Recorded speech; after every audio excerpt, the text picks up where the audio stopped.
lagu apaan sih ini? Assalamualaikum teman-teman, balik lagi di Mbak Zak Channel. Udah lama banget ya kita nggak saling sapa kayak gini. Semoga kalian semua selalu dalam lindungan dan kasih sayangnya Allah Subhanahu Wa Taala ya.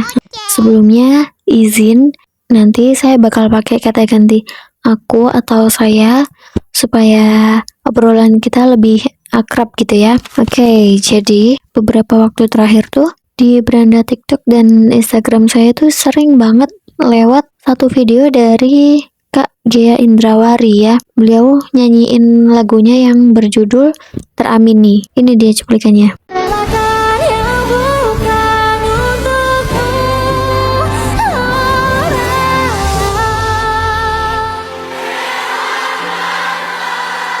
Tapi tenang, disclaimer dulu ya. Di sini kita nggak mau bahas hukum musiknya. Tapi kita mau mencoba ngambil hikmah dan pelajaran apa yang ada di lirik lagunya Kak Ghea ini gitu ya. Jujur waktu pertama kali dengerin lagu ini, saya tuh nggak langsung mikir, Ih, lagu apaan sih ini? gitu enggak ya. Malah justru sebaliknya, saya tuh ngerasa, wah ini lagu dalam banget sih gitu. Bagus banget liriknya. Tapi kok kayak pernah denger ya gitu. Ternyata setelah didengerin lebih lanjut gitu ya, saya tuh langsung inget satu perkataan dari Sayyidina Umar bin Khattab radhiyallahu anhu yang terkenal banget ya, dimana beliau mengatakan, hatiku tenang karena mengetahui bahwa apa yang melewatkanku tidak akan pernah menjadi takdirku, dan apa yang ditakdirkan untukku tidak akan pernah melewatkanku. Masya Allah ya. Lirik lagunya dan pesan dari Sayyidina Umar tuh kayak nyambung banget gitu. Oke, coba kita bedah dulu ya. Di awal lagunya nih, dari awal lagunya tuh Kak Ghea menceritakan tentang seseorang yang putus asa, lelah, dan hampir menyerah karena perjuangannya tuh kayak nggak ada hasilnya gitu. Sampai di situ kan ada pertanyaan, Tuhan, benarkah kau mendengarku gitu. Tapi ini bagian yang agak sensitif ya, karena di dalam Islam kita tuh nggak boleh berputus asa dari rahmatnya Allah gitu. Qul ya ibadiyalladzina asrafu ala anfusihim la taqnatu mir rahmatillah.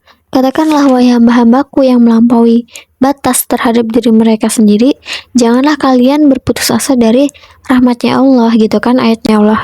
Allah tuh pasti selalu dengerin, pasti selalu ngeliat, dan pasti selalu tahu semua yang kita perjuangin gitu. Jadi jangan sampai rasa putus asa itu bikin kita kehilangan harapan dan kepercayaannya kita sama Allah gitu ya. Tapi Kak Ghea juga udah klarifikasi kok kalau lirik itu tuh bukan bermaksud mempertanyakan Tuhan gitu ya. Tapi itu tuh cuma menggambarkan dari perasaan yang pernah dirasakan seseorang gitu ya. Jadi nggak apa-apa kok. Semua orang tuh pasti pernah jatuh ya. Tapi orang beriman, mereka pasti akan tahu gimana cara bangkit dan kemana arah pulangnya gitu ya. Oke, nah di lirik selanjutnya, di situ ada satu kalimat yang menurut saya tuh bagus banget sih, indah banget gitu ya. Liriknya tuh gini, relakanlah yang bukan untukmu gitu kan. Tenangkanlah yang harus terjadi, pastilah terjadi. Nah ini tuh indah banget gitu ya. Sesuai banget sama pesannya Sayyidina Umar tadi gitu, bahwa sumber ketenangan itu bukan dari apa yang kita dapat, tapi dari cara kita percaya sama apa yang udah Allah tetapin gitu loh. Kalau kita udah ikhlas, kita akan paham gitu loh. Apa yang kita dapat berarti itu bagiannya kita. Apa yang gak kita dapat, ya berarti itu bukan takdirnya kita gitu. Sebaliknya, kalau kita maksain sesuatu yang sebenarnya bukan untuk kita, biasanya malah bikin hati kita tuh jadi sempit, jadi gelisah, bingung, dan malah capek sendiri ya kan? Dan bisa jadi sebenarnya kalau kita belum dapetin itu, bukan berarti kita gagal gitu loh.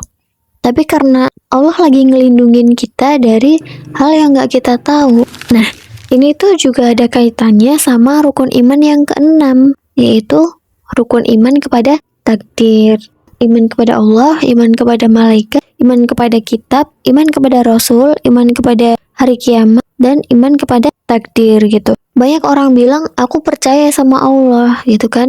Dia percaya sama rukun iman yang pertama, tapi dia nggak benar-benar percaya sama takdirnya Allah gitu. Padahal kalau kita beneran beriman, seharusnya kita juga yakin bahwa semua yang terjadi itu udah atas izinnya Allah, nggak ada yang kebetulan gitu.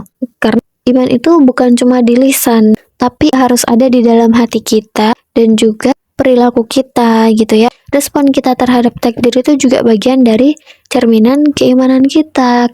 Teman-teman pernah ngerasa gini nggak sih? Udah doa, udah usaha, tapi nggak kejadian juga. Terus kecewa dan ngerasa Allah tuh nggak adil ya gitu. pernah. Padahal Allah tuh sebenarnya sayang banget loh sama kita.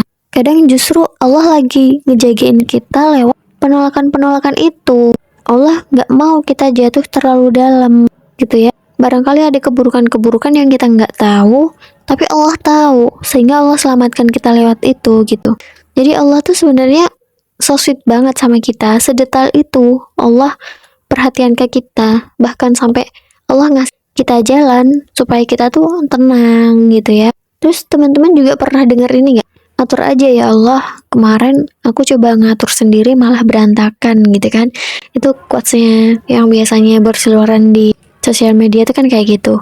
Nah, di situ sebenarnya kita tuh juga udah diajarin supaya kita pasrah, supaya kita berserah diri, supaya kita tawakal sama Allah gitu ya. Kita berusaha, tapi tetap ingat bahwa hasil itu murni kehendaknya Allah gitu ya. Makanya Allah ngingetin kita lewat firman-Nya dalam surat Al-Baqarah ayat 216. Wa asa an takrahu syai'an wa huwa khairul lakum wa asa an tuhibbu syai'an wa huwa syarrul lakum.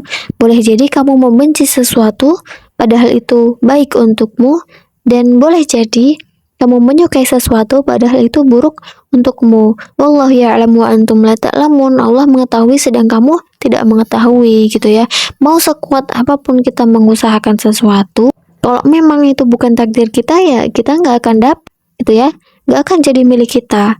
Tapi sekeras apapun juga kita menghindari sesuatu, kalau memang Allah udah takdirin itu jadi milik kita, ya pasti akan tetap datang juga ke kita dengan jalannya sendiri gitu ya.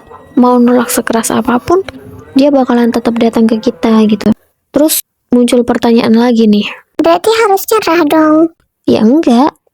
Pasrah itu bukan berarti nyerah, tapi menyerahkan hasilnya kepada Allah sambil tetap ikhtiar. Kita tetap boleh dan harus berusaha gitu ya, tapi jangan sampai terikat sama hasil. Terikatlah sama Allah, karena Allah yang memiliki hasilnya itu gitu. Itu kan ada pepatah yang bilang, usaha tidak akan pernah mengkhianati hasil. Tapi itu sebenarnya harus dirawat ya, karena meskipun kita sudah berusaha, tapi orang beriman itu pasti tahu bahwa hasil itu mutlak miliknya Allah. Kalau kita paksakan usaha tidak pernah mengkhianati hasil, itu sakit, nantilah jadi sakit sendiri ketika hasilnya tidak sesuai dengan ekspektasi kita gitu kan. Jadi teman-teman, yuk tenangkan hati kita, relakan yang memang bukan untuk kita gitu. Peluk diri sendiri dan coba bilang, gak apa-apa, aku udah cukup. Allah pasti punya gantinya gitu. Karena sejatinya bahagia itu bukan karena semua keinginan kita terpenuhi, tapi karena kita bisa menerima apa yang Allah pilihkan buat kita gitu. Dan satu hal yang harus teman-teman ketahui ya, bahwa doa-doa kita itu pasti Allah kabulkan. Entah dikabulkan sekarang, diganti dengan yang lebih baik, ditunda sampai waktu yang tepat, atau disimpan sebagai pahala di akhirat nanti, itu pasti Allah kabulkan gitu loh. Cuman cara pengabulan doa ini yang harus kita paham, bahwa kalau nggak sekarang ya pasti Allah kabulkan dengan bentuk yang lainnya gitu ya. Dan jujur menurut saya lagu dari Kak Gia Indrawari tadi yang berjudul Tramini itu bagus banget ya, Masya Allah. Liriknya kuat banget gitu, emosinya dapet banget, dan banyak banget yang ngerasa relate gitu ya. Tapi yang paling penting adalah kita bisa mengambil hikmahnya dan menjadikannya pengingat untuk lebih percaya sama takdirnya Allah, bukan cuma larut dalam validasi rasa gitu ya. Terima kasih banget buat Kak Gia karena sudah menciptakan lagu ini ya. Jadi kita bisa mengambil pelajaran-pelajaran dari isi lagu ini gitu, Masya Allah. Dan tetap semangat teman-teman semuanya, terus percaya, terus berdoa, terus ikhtiar, dan terus belajar untuk ikhlas. Semoga yang sedikit ini bisa jadi pengingat buat kita semua ya. Kalau teman-teman ngerasa video ini bermanfaat, jangan lupa like, komen, dan subscribe. Sampai jumpa di video selanjutnya. Wassalamualaikum warahmatullahi wabarakatuh. Bye-bye.